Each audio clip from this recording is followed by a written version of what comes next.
ई बार अपना मिथिलांचल में बरसाइत आ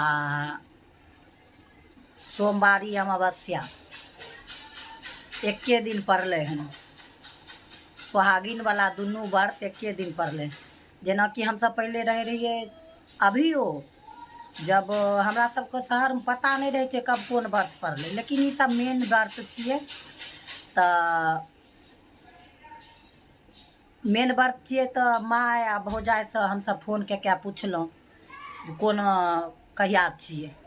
लेकिन दिक्कत जो ई छै जे आजकल हम सब माय भौजाई से बेसी मोबाइल में फेसबुक चलबे में रहे छी, तो ते दुआरे अहाँ सबको बताय दै छौं।